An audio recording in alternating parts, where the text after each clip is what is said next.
Hi everyone. आज हम polity की सीरीज़ को आगे बढ़ाते हुए देखेंगे पंचायती राज व्यवस्था में पंचायती समितियों को, उनके क्रम को और उनके गठन के वर्ष को। और लास्ट में हम एक ट्रिक को भी डिस्कस करेंगे जिससे कि आपको इनका क्रम याद हो जाएगा, क्योंकि एग्ज़ाम में हर बार इससे क्वेश्चन बनते हैं। कभी क्रम में आता है, कभी मिलान में आता है, कभी डायरेक्टली आपसे इनके गठन के वर्ष के बारे में पूछा जाता है।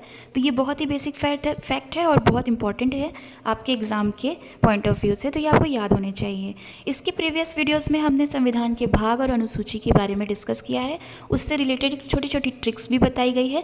तो अगर आपने उन वीडियोस को नहीं देखा है तो चैनल के प्लेलिस्ट में जाके आप उन दोनों वीडियोस को देख सकते हैं। और एक बात और, अगर आप चैनल पर नए हैं तो चैनल को सब्सक्राइब करना बिल्कुल भी ना भूलें, क्योंकि इसी तरीके से आपको अच्छी अच्छी वीडियोज़ इस पर मिलती रहेंगी। तो चलिए हम देख लेते हैं कि पंचायती राज व्यवस्था के अंतर्गत पंचायती समितियाँ क्या हैं और उनका गठन का क्या वर्ष है। तो जैसे कि सबसे पहले बलवंत राय मेहता समिति है 1957 में, और इसमें त्रिस्तरीय पंचायती राज प्रणाली की सिफारिश की गई थी। सेकंड पे आपका आता है अशोक मेहता समिति 1977, इसका गठन वर्ष है और ये द्विस्तरीय पंचायती राज प्रणाली की सिफारिश करती है।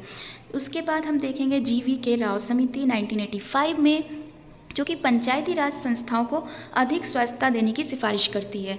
1985 इसका सन है, इसका गठन वर्ष है, ये याद कर लीजिए।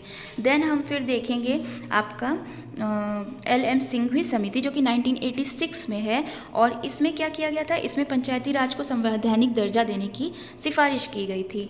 ठीक है। फिर आपका आता है थुंगन समिति, जो कि आपकी 1988 में है, जो कि पंचायती राज को प्रभावी बनाने, राजस्व स्रोत बढ़ाने की सिफारिश करती थी। देन लास्ट में गाडगिल समिति 1988 में जिला योजना को प्रभावी बनाने पर बल दिया गया था इस समिति के द्वारा। तो ये सारा जो क्रम है ये आपको याद होना चाहिए, जैसे कि बलवंत राय मेहता समिति 1957, अशोक मेहता समिति 1977, GV राव समिति जो कि 85 में है, LM सिंघवी समिति 86 में, PK थुंगन समिति 88 में, और 88 में ही गाडगिल समिति। अब इससे रिलेटेड हम एक ट्रिक भी देखेंगे जिससे आपको इनका क्रम याद हो जाएगा, क्योंकि जो ये इम्पोर्टेंट क्रम है ना, ये बहुत ज़्यादा अच्छे से याद होना चाहिए, क्योंकि ये हमेशा आता है एग्ज़ाम में। तो इसका क्रम क्या है, इसका क्रम आपको इस छोटी सी ट्रिक से याद होगा, बैग ऑफ लेफ्टिनेंट जनरल। देखिए कितना ईजिली इसको आप पकड़ सकते हैं, क्योंकि देखिए B से आपका हो जाएगा बलवंत राव मेहता कमेटी। ठीक है, तो इसमें ये B से बलवंत राव कमेटी, A से अशोक मेहता कमेटी, G से GV राव कमेटी, और L से LM सिंघवी कमेटी, T से थुंगन कमेटी, और G से गाडगिल कमेटी।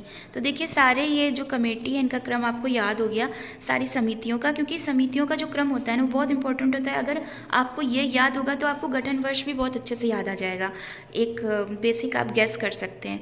तो क्या यहाँ पे ट्रिक है, बैग ऑफ लेफ्टिनेंट जनरल। ये बहुत इसलिए ऐसे आप 2-3 बार अगर देखेंगे वीडियो को या फिर नोट डाउन कर लेंगे तो आपको ये अच्छे से एग्जाम में याद आएगा। बहुत ही इंपॉर्टेंट और बेसिक फैक्ट है, इसे आप नोट कर लीजिए, bag of lieutenant general. B से बलवंत राव कमेटी, A से अशोक मेहता कमेटी, G से GV राव कमेटी, L से LM सिंघवी कमेटी, T से थुंगन कमेटी, और G से गाडगिल कमेटी। तो आई होप कि ये वीडियो आपको समझ में आई होगी, और ये जो ट्रिक है ये आप इसे नोट डाउन कर लीजिए और बार बार देखेंगे तो आपको ये जो कमेटियों का क्रम है बहुत अच्छे से याद होगा। तो इसी तरीके की और वीडियोस के लिए चैनल को प्लीज़ सब्सक्राइब कर लीजिए, इट्स फ्री, और शेयर करिए अपने फ्रेंड्स के साथ। Thank you so much for watching this video.